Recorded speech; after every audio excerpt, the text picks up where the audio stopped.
Intelligent life from distant galaxies is now attempting to make open contact with the human race.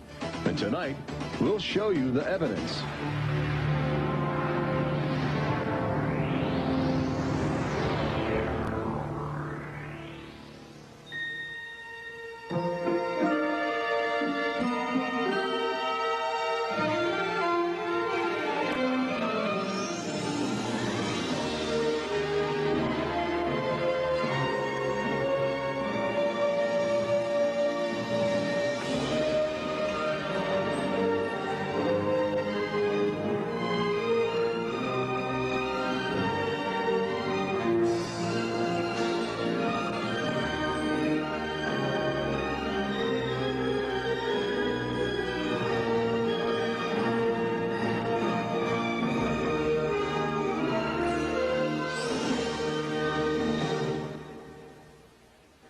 Tonight we celebrate the new Tomorrowland at Walt Disney World in Florida with a television special that's out of this world.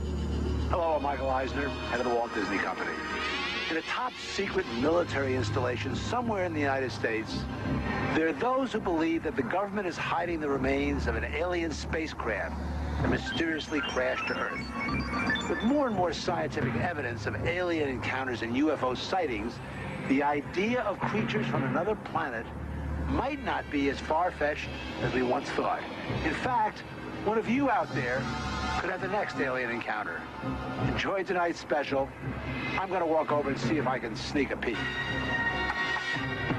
Maybe not. Alien Encounters from New Tomorrowland is brought to you by Bounty. Outstanding absorbency and durability make Bounty the quilted quicker picker-upper. Scientific verification of extraterrestrial life forms routinely arriving on Earth.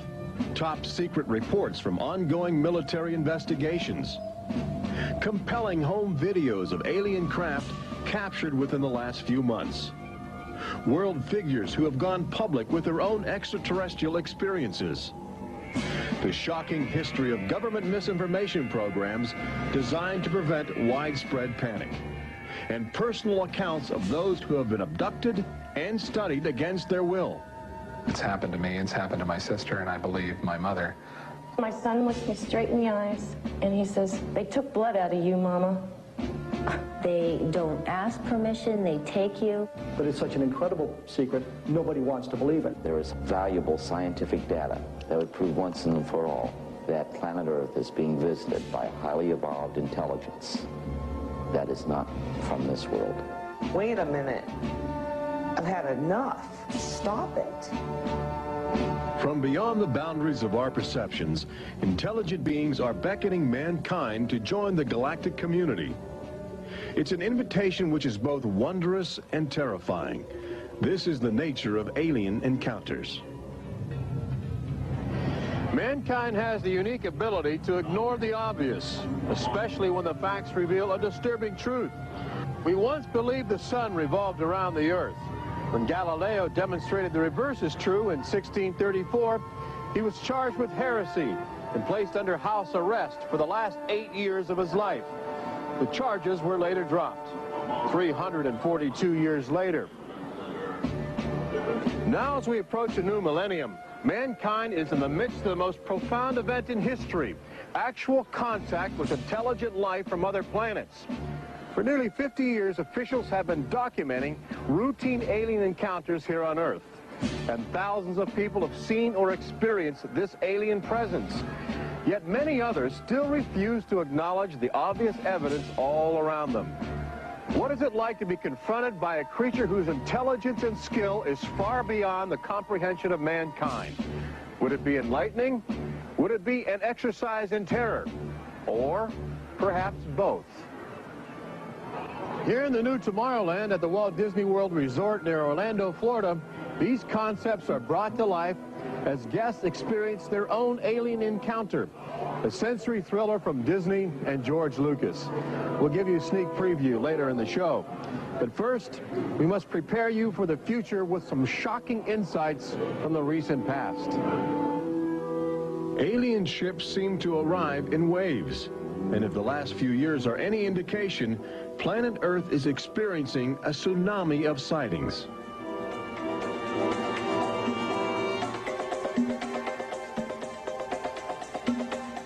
Mexico City, 1992. If you were arriving from outer space, this would be your first stop. It's the world's largest metropolitan area, easy to spot from a distance.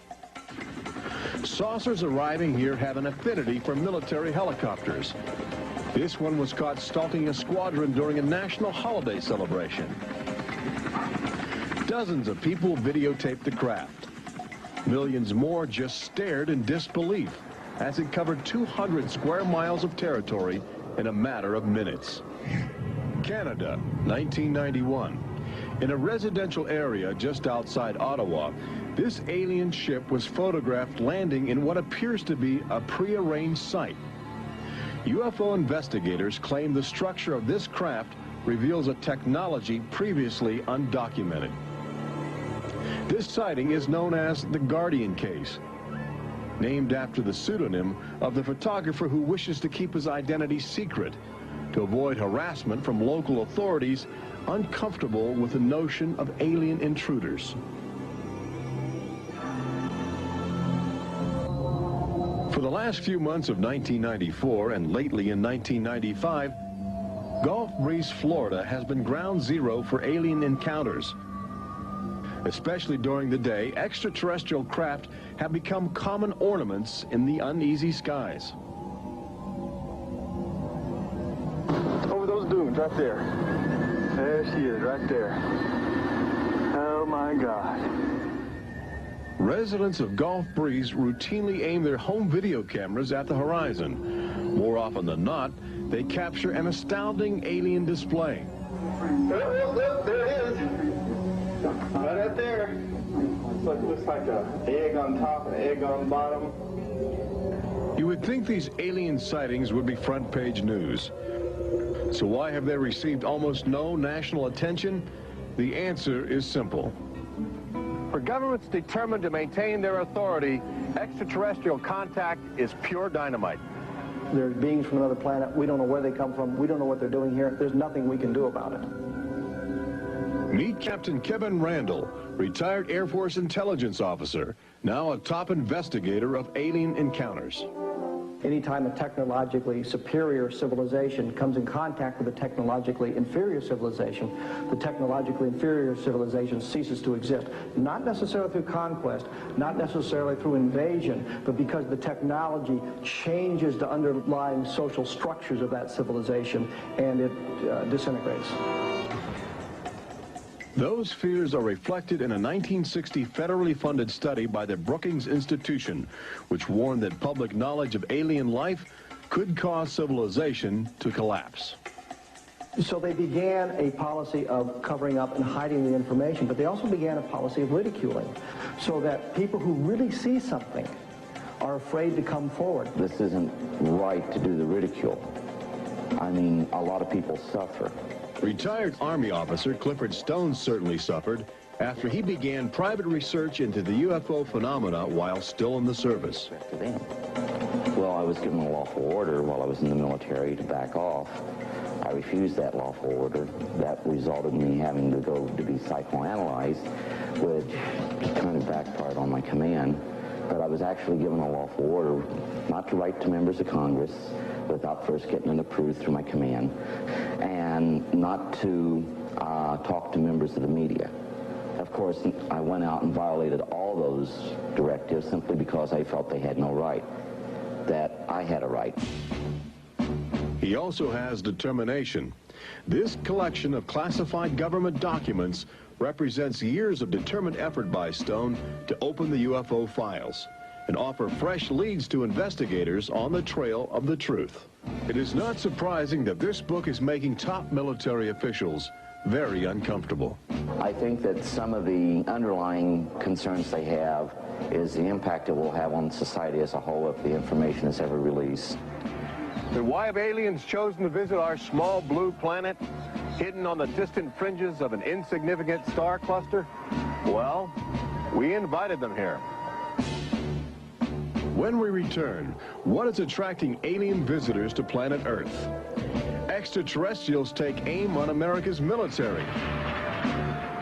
A crashed saucer becomes a top-secret bombshell. The nation's capital becomes a cosmic crossroads. And later, how Disney Imagineers have designed a way to prepare humans for their inevitable alien encounter.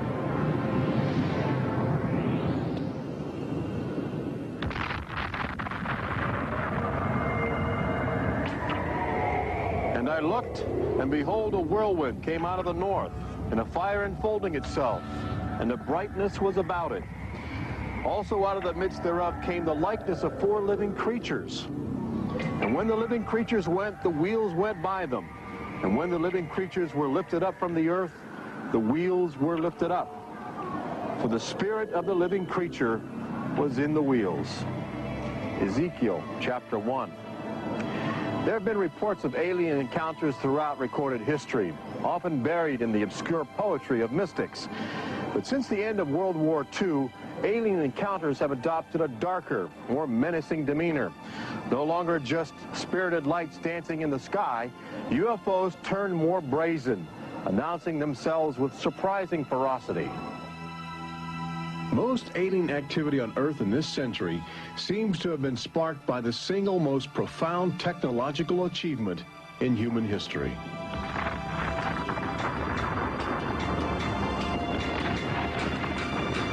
The atomic bomb did more than blow away every conventional notion of combat. It also saddled mankind with the awesome responsibility of life and death for the entire planet. But what the world didn't know in 1945 was that the atomic bomb's brilliant burst of energy would also be mankind's cosmic calling card, announcing to the universe that a technological society had evolved on a small blue planet in the backwaters of the stars. So as the world celebrated the war's end in 1945, aliens who heard man's atomic trumpet were already charting their course towards Earth, responding to our open invitation. As early as 1947, the large alien ships began to arrive, navigated by living creatures.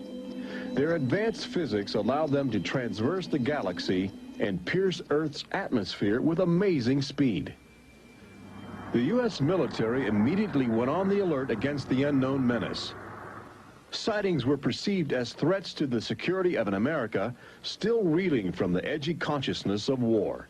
And the sightings were taking place all across the country. I glanced up and there were 3 flying saucers in a V with what appeared to be a dome on the top with, I can't be sure, but I believe I saw the sun glinting off of windows or observation portholes of sort. I think it was from outer space, but friendly. Army fighter planes are on patrol for flying saucers. Cameras installed to photograph them.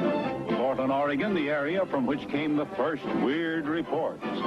This flying saucer patrol shows how the Air Forces, while not putting too much stock in the mysterious things in the sky, are investigating. The control tower is in touch and on the watch. So are a whole lot of people these days. They're seeing flying saucers everywhere. Blocks of fantastic discs flying through the air. But the military finally had to admit that something was happening that they didn't understand, offering their first and only public statement on the UFO phenomenon. The recent sightings are in no way connected with any secret development by any agency of the United States. They weren't always called flying saucers. Some reports claim they resembled other household objects. The public was fascinated and anxious to make contact. But our official response remained aggressive, sometimes sparking deadly games of high-speed, high-altitude cat and mouse. National Guard Captain Thomas Mantell played that game and quickly became a grisly statistic. His last words, as Mantell soared at an altitude of 20,000 feet, are a chilling commentary on the power of the alien ships. I'm closing in to take a look. It looks metallic and of tremendous size. It's going up now as fast as I am. That's 360 miles per hour. I'm going after it. Moments later, Captain Mantell's mission had ended. Occasionally, the tables were turned. More than one alien craft crashed and was recovered for secret U.S. military research. The most famous case took place in July of 1947, just outside the community of Roswell, New Mexico.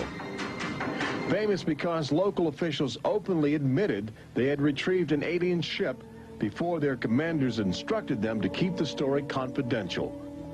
What you can't explain, they reasoned, you must deny. July of 1947, the Army Air Forces at Roswell announced we had captured a flying saucer.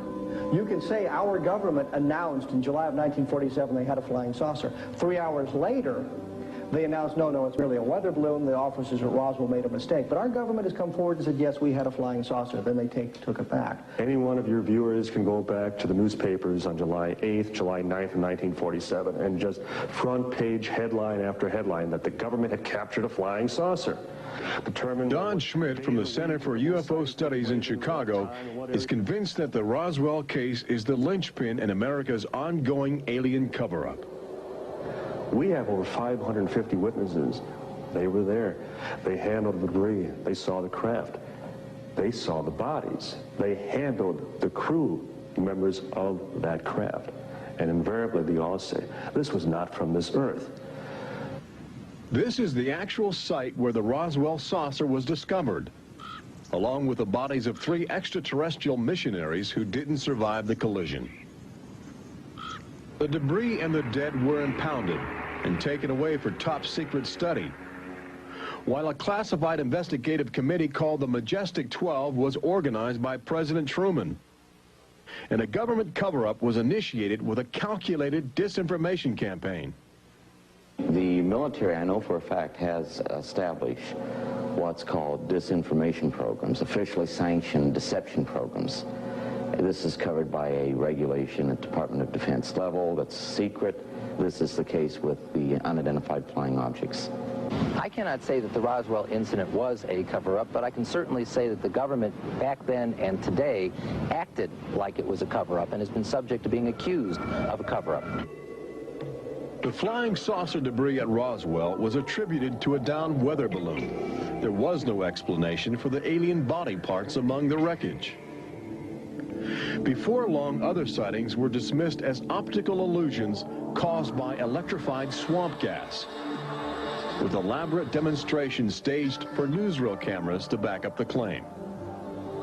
But while the Pentagon refused to publicly admit aliens had arrived on Earth, their top-secret internal memos told a different story, even detailing the various ships and the creatures they had autopsied. Meanwhile, the American people fell in love with flying saucers, sensing something playful in their alien design. Before long, even the military seemed to fall under the trance of the UFOs. Government inventors began to mimic what they were seeing in the sky, in a strategy to stumble upon the secrets of advanced alien technology. These rare films chronicle those primitive efforts. At a symposium conducted by Princeton University, weird and wonderful flying machines developed for the Army go through their paces. The flying scooter, for instance, with only a 7-horsepower motor. Or this flying what have you. Just count your fingers after starting the fans.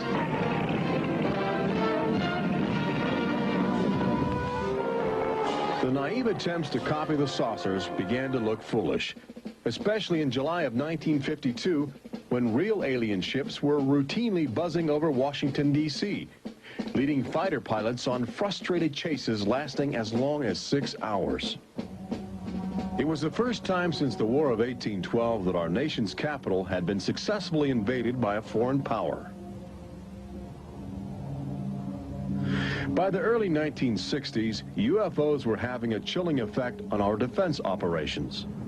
Their tremendous speed often caused them to be misidentified as incoming intercontinental ballistic missiles, putting American air bases on red alert. There needed to be some way for the U.S. and the Soviets to distinguish between nuclear attack and alien visitors. The weapon is installed in the Pentagon, but it's a weapon of peace. This is the teletype that will operate at the U.S. end of an open line to Moscow.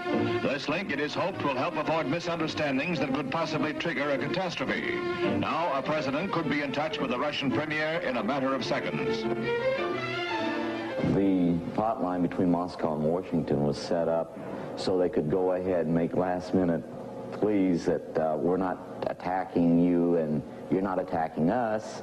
The purpose for this was to ensure that a nuclear war would not be touched off by a UFO appearing on the scopes and being mistaken for enemy aircraft. The hotline eased some international tensions, but it didn't halt the interaction between the military and the aliens, which continues to this day. November of 1975, essentially every SAC base in the United States was visited by UFOs. We have reason to believe that the UFOs went ahead and had some effect on changing the codes within the missiles, within the launch control facility, to change where the missiles would hit. 1976, September, Iran. 2 F-4s tried to intercept a UFO and shoot upon a UFO. The weapon systems of the planes go dead. The communication systems go dead. These are just 2 examples of cases which sound like they came out of science fiction, but in reality, they're from government documentation. Documents released by the State Department. The main engines up and burning. September 1991. Space Shuttle Mission 48. Commander Clayton and his crew point their cameras at the planet's horizon for a live broadcast to Earth. Many viewers noticed an alien ship playfully cavorting around the shuttle at tremendous speeds. NASA still refuses to acknowledge the incident. But since that time, the space agency no longer allows public access to live unscrambled television signals from shuttle missions. Currently in 1995, the Federal Emergency Management Agency trains personnel with a manual that suggests techniques in communicating with extraterrestrials encountered in the line of duty. This document is in marked contrast to a federal law passed by Congress in 1969, which makes it illegal for any American to have contact with an extraterrestrial, punishable by a $5,000 fine and a year in jail. Ironically, both documents were composed by a government which refuses to publicly admit that there is intelligent life on other planets. Indications are that government, military, and scientific leaders will soon release nearly a half-century of official documentation of ongoing alien encounters on Earth. Perhaps they feel it would be too embarrassing not to reveal the truth before the truth reveals itself. But these FBI files acquired through the Freedom of Information Act outline nearly 50 years of UFO reports investigated by federal agents all across America. Overwhelming evidence that something sinister is at work. But look carefully. The torn pages, the ragged copies, the large areas blacked out in an effort to keep secrets locked away. If we are keeping information, which I am certain we are, from the American public on unidentified flying objects, then we're wrong. Government has an obligation to the people to tell the truth. No matter what that truth might be, the people have a right to know that planet Earth is being visited by a highly evolved intelligence that is not from this world.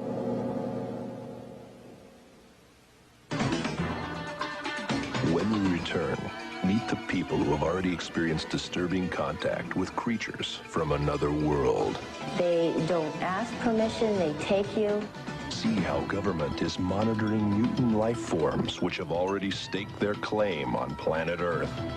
And join Robert Urich on the fringes of the future in Walt Disney World's Magic Kingdom as Disney Imagineers prepare the public for their inevitable alien encounter.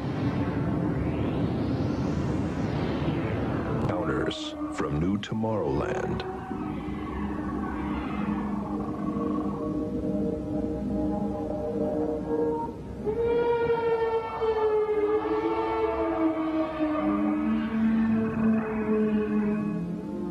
The fact is, everyone encounters alien life forms each day.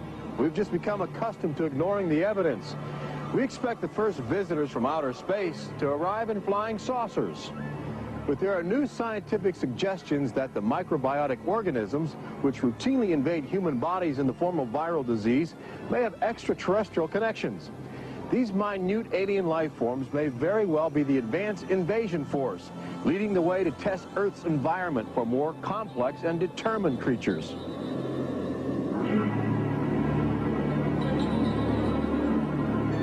The idea is not new. Arrhenius, a Swedish chemist who died in 1927, first proposed the theory of transfermia, the notion that life is universally dispersed, possibly carried by cosmic winds across the vast expanse of the galaxy in the form of viral spores. Uncovering this mutating alien life is an ongoing government project carried out by scientific teams at NASA. They begin by collecting meteors which have landed on the barren landscape of Antarctica. Here, low temperatures preserve the alien life clinging to 4-billion-year-old cosmic debris. In a specially sealed clean room at the Johnson Space Center, these crude interstellar spaceships are carefully dissected to extract the biotic matter inside. Amino acids, a kaleidoscope of organic compounds, and the chemical catalysts of life are analyzed with sophisticated gas chromographs and mass spectrometers. Life is plentiful in the universe and eerily tenacious. Lately, scientists have found extraordinary numbers of unknown organisms which have gained a biological foothold where we once thought survival would be impossible. They grow in deadly ammonia gas. They are resistant to ultraviolet radiation. They thrive inside the radioactive cooling systems of nuclear power plants. And they can even survive the vacuum of space, reanimating themselves when air and water become available. Riding inside the stone cocoon of a meteor, life can travel virtually anywhere, and a good deal of it lands on planet Earth. But just as we explore the genetic package of alien life, visitors from space are routinely examining human specimens, abducting men, women, and children in order to conduct disturbing biological experiments. Very, very few people who've had the experience are willing to talk about it publicly. There is such a kind of ridicule factor. Bud Hopkins, researcher and author of the best-selling book Intruders, is America's leading investigator into the alien abduction phenomenon, and largely responsible for bringing the astonishing situation to the nation's attention. The most important thing about this, I think, in studying it, is to realize that there are very distinct patterns. This is not just a box full of crazy experiences which are mutually contradictory. The patterns start this way. People are abducted first in childhood. When I go back into my memory, I don't know a day without them. And they are then re-abducted over many, many, many years. When I saw this light on the freeway, my first reaction was, oh my God, not again. I grabbed the side of my bed like, no, you're not gonna get away with this. You're not gonna get away with it this time. Then I feel lifted off of the bed, and the next thing that I remember is being on a table or a bench and these beings surrounding me. Samples are taken from the skin. There are very distinct scars that result from these biopsies, whatever we want to call them. I have a scar on my hand. It seems to be a triangle shape that's a half an inch by half an inch if you were to measure it. They were just red and blistery and kind of in a large equilateral triangle on each foot. The basic, most common mark is what we call a scoop mark. It's a circular depression, as if the aliens have used a little tool and removed a layer of cells. On my upper left inner thigh, I have two marks. There's a series of two. They're about 1/8 of an inch deep and about 1/4 inch in diameter that people call scoop marks, for lack of a better term. Often an object is inserted in the nostril or behind the eyeball or in the ear, which we believe to be implants. On my shin, between my ankle and my knee, were two puncture marks. In fact, I hesitate to call them that because they were larger and deeper. They were like 2 holes drilled vertically along my shin into my leg. And that frightened me deeply because I have no idea how those got there. I could only speculate as to why they were doing that, although I do know that, bone marrow contains genetic material, blood. They're interested in who you are genetically. They seem to be desperate for our genetic material, our DNA, our particular genetic makeup, as if they have reached some point of, let's say, some point of no return in their evolutionary development, and they need to revivify themselves through something they can get from us, a more primitive and perhaps more robust species. People generally describe one particular type of figure as the basic alien type, which is a small figure, 3.5 to 4.5 feet tall, huge head, huge black eyes, hairless, grayish-white skin, just a tiny slit for a mouth that doesn't move, and so forth. I'd say that accounts for about 85% of the descriptions.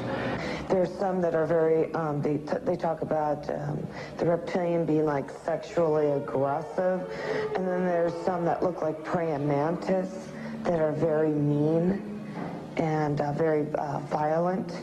It is a violation of your body. It's a violation of your space. They don't ask permission. They take you. On this earth, when you are raped, when you are mugged, even if you don't see that person that is doing you bodily harm, you have somewhere to go. You can go to the police and at least give a report whether they do something or not. You have somewhere to go. But in this case, you have no one to talk to. You have no one to say, this has happened to me. I've been so violated. You don't even know. And you're not ready for this. My love life went to hell. My schooling went to hell. Everything went to hell. And it's terrifying, it's not fun, it ruins your life because you have nowhere to go. Twinkle, twinkle, little star, how I wonder what you are. Up above the world so high like a diamond in the sky. Makes me want to cry.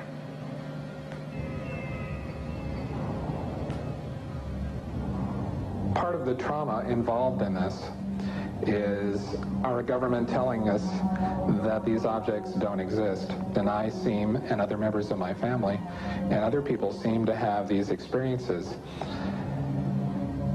It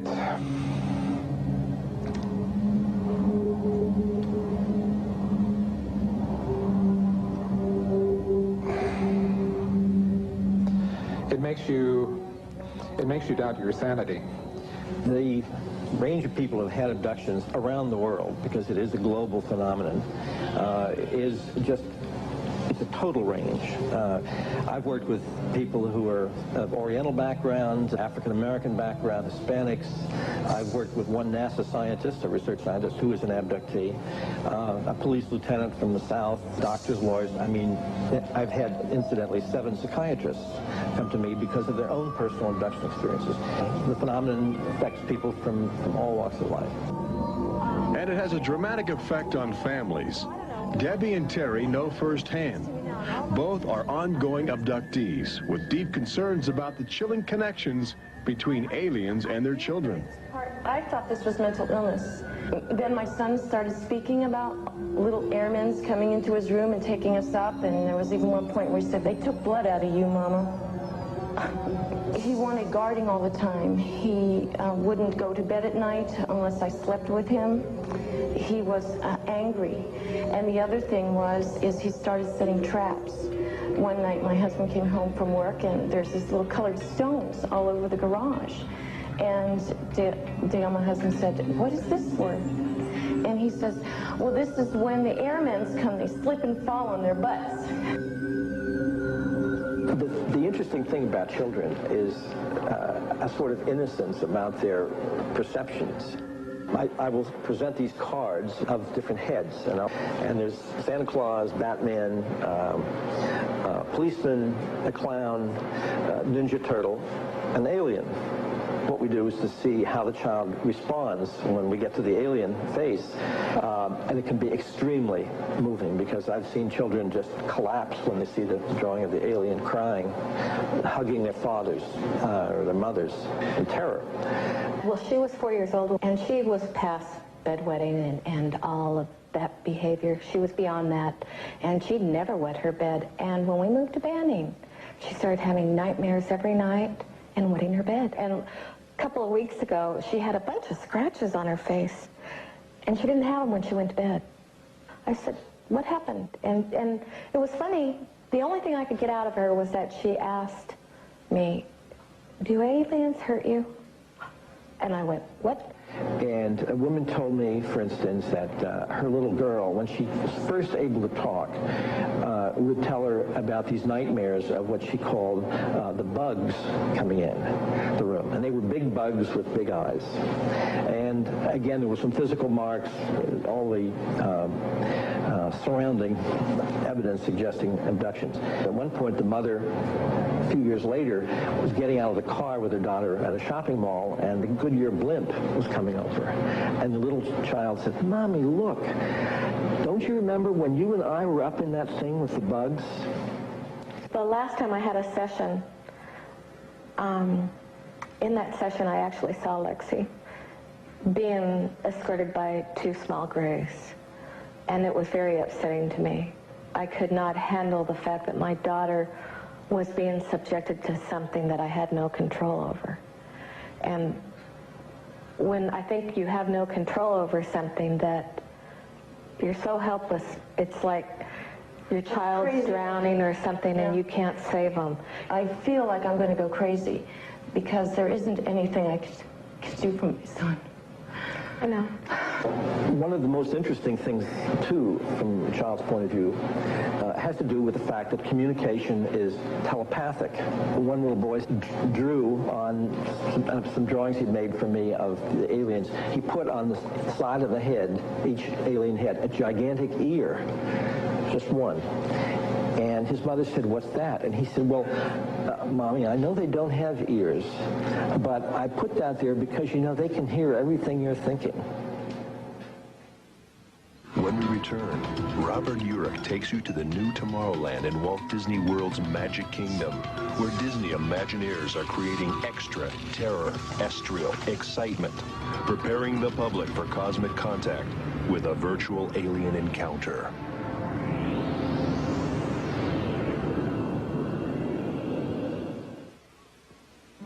An official UFO sighting report, one of thousands compiled over the last few decades. This particular report from October 1969 was filled out by Jimmy Carter. He was still governor of Georgia at the time. He witnessed a luminous object suspended in a twilight sky.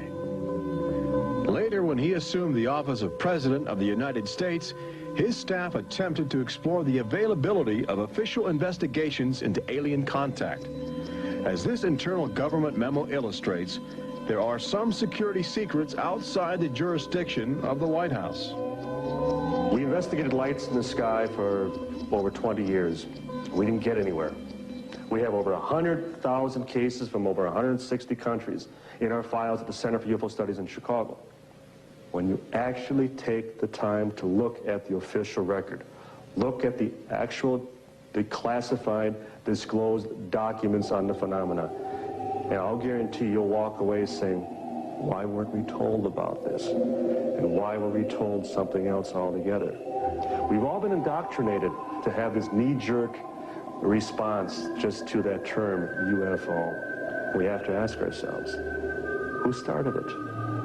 And isn't it about time we go out and find out for ourselves?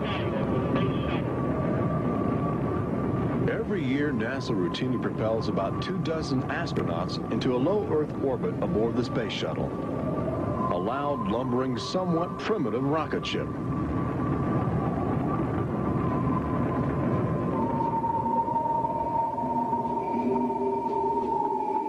But most Americans will likely explore outer space aboard crafts of alien origin. Statistics indicate a greater probability that you will experience extraterrestrial contact in the next 5 years than the chances that you will win a state lottery. But how do you prepare for such an extraordinary event? Here in the new Tomorrowland at Disney World, scientists and Disney engineers have brought to life a possible scenario that helps acclimate the public to their inevitable alien encounter. Welcome to the new Tomorrowland Convention Center in the Magic Kingdom, where humans can enjoy their first taste of the future, as well as advanced extraterrestrial technology, and begin to understand the disturbing facets of alien intelligence. Access Technologies, an interplanetary manufacturing and marketing conglomerate, is one of the first alien firms to take advantage of this showcase facility in new Tomorrowland, introducing humans to technology which promises to seize the future. Today, guests are exploring the concept of teleportation, the ability to transmit solid matter or living creatures across the endless void of space. Inside this chamber, at the extraterrestrial alien encounter attraction, cosmic representatives will demonstrate the secrets of a brave new world.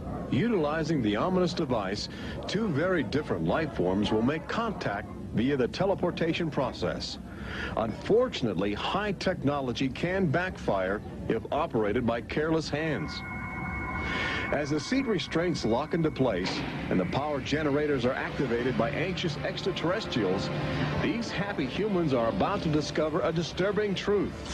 When science fiction becomes science fact, the results could be terrifying.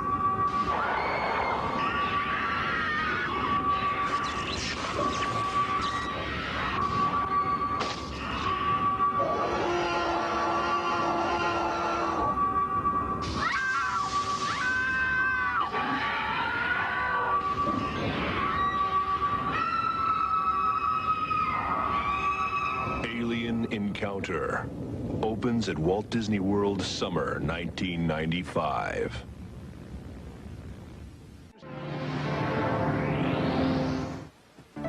Planet Earth has always been a laboratory for alien life forms which can drop in from space or slowly mutate into bizarre fleshy organisms at our feet.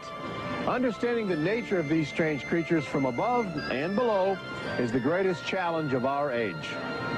We now know that our future, indeed the future of Earth itself, rests in the balance of the solid and the ethereal, of common sense and the irrational, in our relationship with alien life as grotesque as a fungus or as glorious as the heavens.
In a top-secret military installation somewhere in the United States, there are those who believe that the government is hiding the remains of an alien spacecraft that mysteriously crashed to Earth. With more and more scientific evidence of alien encounters and UFO sightings, the idea of creatures from another planet might not be as far-fetched as we once thought. In fact, one of you out there could have the next alien encounter. Enjoy tonight's special. I'm going to walk over and see if I can sneak a peek. Maybe not. Alien Encounters from New Tomorrowland is brought to you by Bounty. Outstanding absorbency and durability make Bounty the quilted quicker picker-upper. Scientific verification of extraterrestrial life forms routinely arriving on Earth. top secret reports from ongoing military investigations, compelling home videos of alien craft captured within the last few months, world figures who have gone public with their own extraterrestrial experiences, the shocking history of government misinformation, and placed under house arrest for the last 8 years of his life. The charges were later dropped 342 years later. Now, as we approach a new millennium, mankind is in the midst of the most profound event in history, actual contact with intelligent life from other planets. For nearly 50 years, officials have been documenting routine alien encounters here on Earth. And thousands of people have seen or experienced this alien presence. Yet many others still refuse to acknowledge the obvious evidence all around them. What is it like to be confronted by a creature whose intelligence and skill is far beyond the comprehension of mankind? Would it be enlightening? Would it be an exercise in terror? Or perhaps both? Here in the new Tomorrowland at the Walt Disney World Resort near Orlando, Florida, these concepts are brought to life as guests experience their own alien encounter, a sensory thriller from Disney and George Lucas. We'll give you a sneak preview later in the show. But first, we must prepare you for the future with some shocking insights from the recent past. Alien ships seem to arrive in waves. And if the last few years are any indication, planet Earth is experiencing a tsunami of sightings.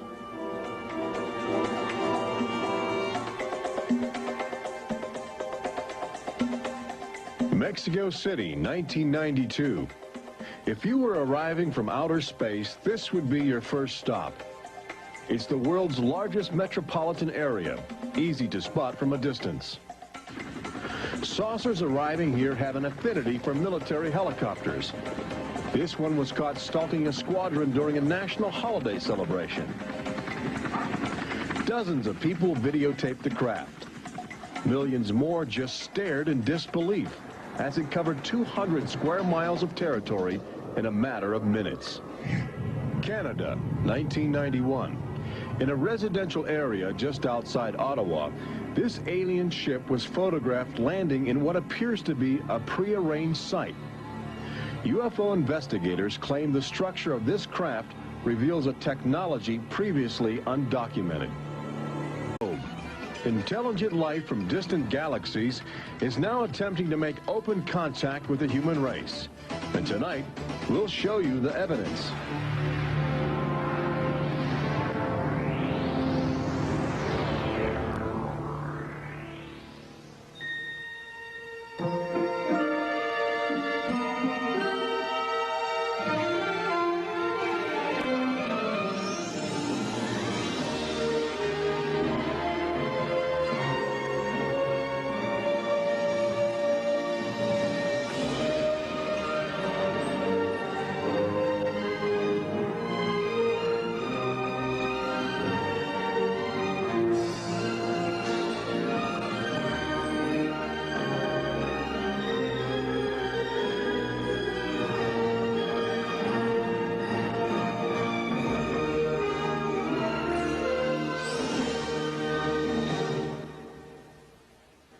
Tonight we celebrate the new Tomorrowland at Walt Disney World in Florida with a television special that's out of this world. Hello, I'm Michael Eisner, head of the Walt Disney Company. Programs designed to prevent widespread panic and personal accounts of those who have been abducted and studied against their will. It's happened to me, it's happened to my sister, and I believe my mother. My son looks me straight in the eyes, and he says, "They took blood out of you, Mama." They don't ask permission, they take you. But it's such an incredible secret, nobody wants to believe it. There is valuable scientific data that would prove once and for all that planet Earth is being visited by a highly evolved intelligence that is not from this world. Wait a minute. I've had enough. Stop it. From beyond the boundaries of our perceptions, intelligent beings are beckoning mankind to join the galactic community. It's an invitation which is both wondrous and terrifying. This is the nature of alien encounters. Mankind has the unique ability to ignore the obvious, especially when the facts reveal a disturbing truth. We once believed the sun revolved around the earth. When Galileo demonstrated the reverse is true in 1634, he was charged with heresy.